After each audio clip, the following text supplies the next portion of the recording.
যখন শেষ বাঁশি বাজলো, অস্ট্রেলিয়ার বিপক্ষে আর্জেন্টিনা ম্যাচটা জিতে নিল, তখন গ্যালারিতে একটা টিফো বা ব্যানার দেখানো হচ্ছিল যেখানে লিওনেল মেসি ডিয়াগো ম্যারাডোনার কাঁধে হাত রেখেছেন, এবং এই ছবিটা ভীষণ রকম তাৎপর্যপূর্ণ মনে হচ্ছিল আমার কাছে। 86 বিশ্বকাপের কথা মনে পড়ে যাচ্ছিল। 86 বিশ্বকাপ টেলিভিশন সেটের সামনে বসে তো আর দেখা হয়নি, কিন্তু পরবর্তী সময়ে যতটুকু হাইলাইটস দেখেছি বা মানুষজনের কাছে শুনেছি যে 86 বিশ্বকাপ ডিয়াগো ম্যারাডোনা একাই আর্জেন্টিনাকে জিতিয়েছেন।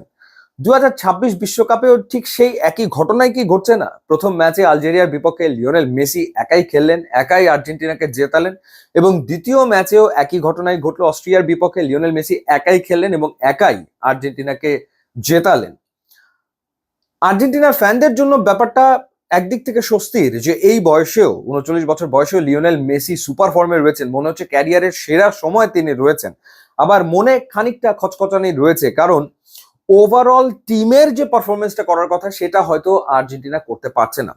আমরা যদি বাদিক থেকে শুরু করি, যেখানে ডি মারিয়ার অভাবটা একেবারে স্পষ্টভাবে ফুটে উঠেছে। লাস্ট ওয়ার্ল্ড কাপে লেফট ফ্ল্যাঙ্গে ডি মারিয়া যেরকম খেলেছিলেন, সেই জায়গাটাতে স্কালোনি পরপর দুটো ম্যাচে স্টার্টিং লাইন আপে রেখেছিলেন আলমাডাকে, কিন্তু আলমাডা আসলে পারফর্ম করতে ব্যর্থ হয়েছেন, যেই কারণে তাকে তুলে নেওয়া হয়েছে এবং পরবর্তীতে নামানো হয়েছে গঞ্জালেসকে।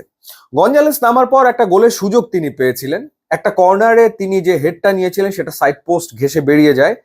তিনি ডেফিনেটলি আলমাডার চেয়ে বেটার ফুটবল খেলেছেন, তারপরেও বাদিকের ওই জায়গাটাতে ডি মারিয়ার অনুপস্থিতি টের পাওয়া যাচ্ছে, এটা নিয়ে কোনো সন্দেহ আসলে নেই।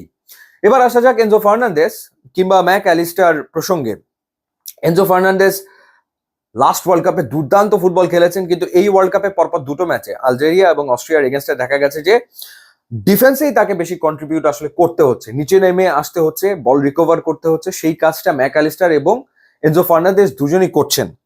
অর্থাৎ অ্যাটাকিং মিডফিল্ডার হিসেবে তাদের যে রোলটা আরেকটু প্লে করার কথা, সেইটা একটু অপূর্ণ রয়ে যাচ্ছে এমনটা আসলে মনে হচ্ছে।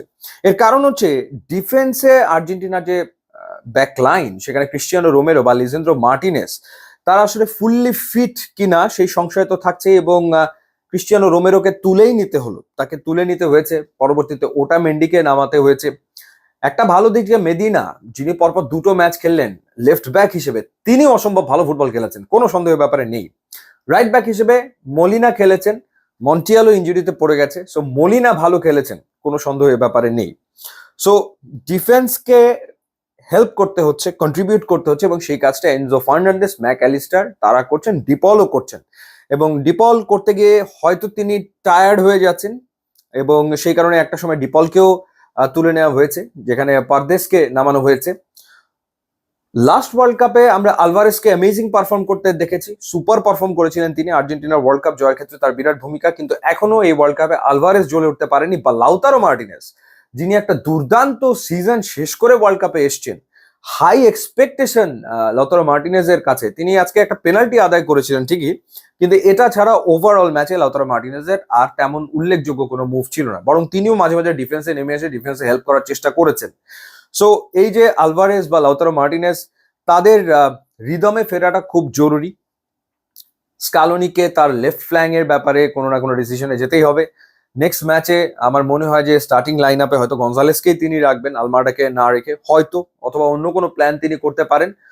মোট কথা হচ্ছে যে আর্জেন্টিনার অ্যাটাক সবই মেসি তৈরি করছেন, তিনি তৈরি করে দিচ্ছেন, এবং তিনি আসলে গোল করছেন। ওয়ার্ল্ড কাপে 5টা গোল আর্জেন্টিনা করেছে, 5টাই তার,